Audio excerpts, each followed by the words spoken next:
سچے اور پکے مومنوں کی یہ شان ہوتی ہے کہ وہ اپنی زندگی کی تمام ساعات و لمحات اپنے خالق و پروردگار کی رضا جوئی کی نذر کر دیتے ہیں۔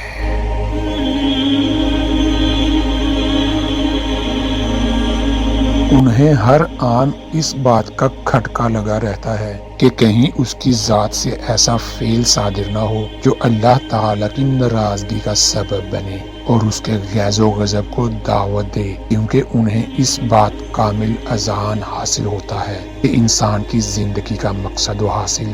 بجز اس کے کوئی نہیں کہ اسے اللہ تعالیٰ کی رضامندی حاصل ہو جائے، کہ کامیابی و کامرانی کا سارا مدار اس کی رضامندی پر ہے۔ چنانچہ وہ اپنا ہر قدم نہایت احتیاط اور پھونک پھونک کر اٹھاتے ہیں تاکہ مرضی رب کے خلاف کوئی عمل سرزد نہ ہو، اور عبادت و ریاضت اور طاعت و فرما برداری میں نہایت جانفشانی کا مظاہرہ کرتے ہیں تاکہ اس کی خوشنودی میسر ہو جائے۔ ان صفات کے حامل مسلمان کامیاب ضرور ہیں لیکن نایاب نہیں۔ ہمیں بھی چاہیے کہ ہم ایسے لوگوں کی زندگی کو مشعل راہ بنائیں اور اس کی روشنی میں اپنی زندگی گزاریں، لیکن سوال یہ ہے ہمارے اندر یہ اعلیٰ صفات کس طرح پیدا ہوں گی اور ہمیں اللہ تعالیٰ کی رضامندی کیسے حاصل ہوگی؟ ہمیں اتنی بات تو معلوم ہے کہ مولا کی رضامندی دنیا آخرت کی سعادت مندی کی ضامن ہے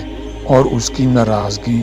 دونوں جہاں کے خسارے کا سبب ہے، لیکن ہمیں اس بات کا ادراک نہیں کہ ہمارا خالق ہم سے راضی ہے یا نہیں۔ چنانچہ اسی کے پیش نظر ہم اس تحریر میں بات کریں گے کہ اللہ تعالیٰ کی ناراضگی کی نشانیاں کیا ہیں، کیونکہ جب ہم اللہ تعالیٰ کی ناراضگی کی نشانیوں سے واقف ہو جائیں گے تو جب ہماری زندگی میں وہ نشانیاں ظہور پذیر ہوں گی تو ہم فوراً سنبھل جائیں گے اور توبہ و انابت کے ذریعے اس کی رضامندی کی جستجو میں لگ جائیں گے۔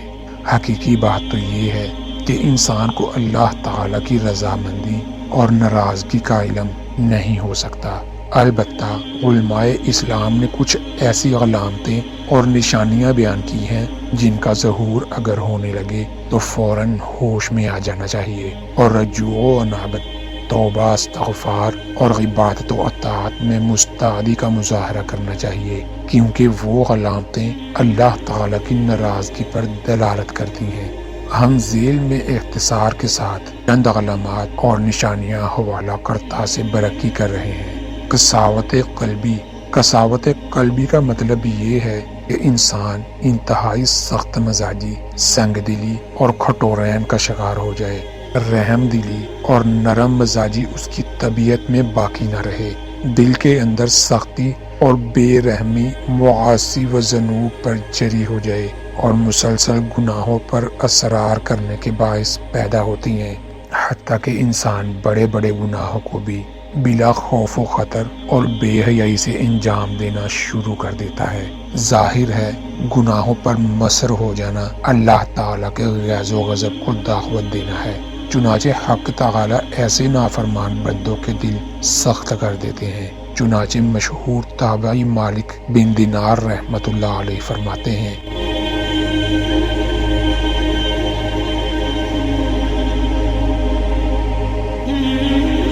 یعنی دل کا سخت ہو جانا گناہگار کے حق میں سزا ہے، اور دل سے رحم کا مادہ نکل جانا اس بات کی دلیل ہے کہ اللہ تعالیٰ اس شخص سے ناراض ہیں۔ نعمتوں پر شکر ادا نہ کرنا، جس طرح اللہ تعالیٰ کی نعمتوں پر سجدہ شکر اور آزمائشوں پر سجدہ صبر بجا لانا رضا الہی کی ضامن ہے، اسی طرح انعامات الہیہ کی ناقدری کرنا، شکر ادا نہ کرنا اور مصائب و آلام کے لمحات میں بجائے صبر و تحمل کے زبان پر حرف شکایت لانا اور اللہ تعالیٰ کے فیصلوں پر ناخوش رہنا اس کی ناراضگی اور غیظ و غضب کو دعوت دینا ہے۔ چنانچہ حق تعالیٰ جب کسی بندے سے خفا ہوتے ہیں تو اس سے نعمتوں پر شکر اور آزمائشوں پر صبر کی توفیق چھین لیتے ہیں۔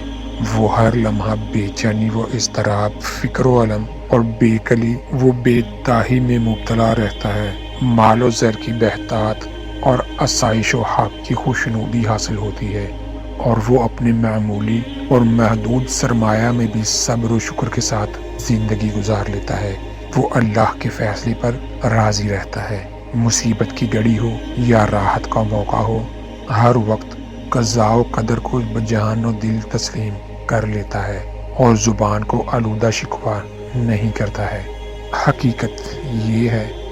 بندہ اپنے خالق کے تئیں جو گمان و خیال کرتا ہے، خالق اسی کے مطابق بندے کے ساتھ معاملہ کرتے ہیں۔ یعنی بندہ اگر خالق سے بہرحال راضی ہے تو یہ بندے سے خالق کے راضی ہونے کی علامت ہے۔ اسی طرح اگر خالق کے فیصلوں سے ناخوش ہے تو یہ خالق کے ناراضگی کی نشانی ہے، جیسا کہ مسلم شریف کی روایت ہے۔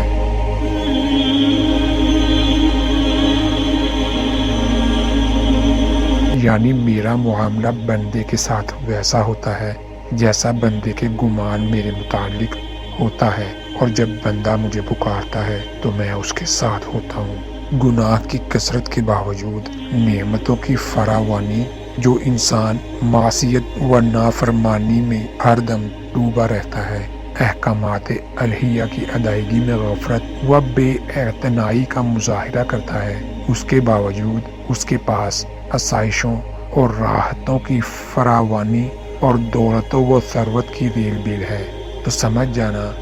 کہ اس پر اللہ تعالی ناراض ہے۔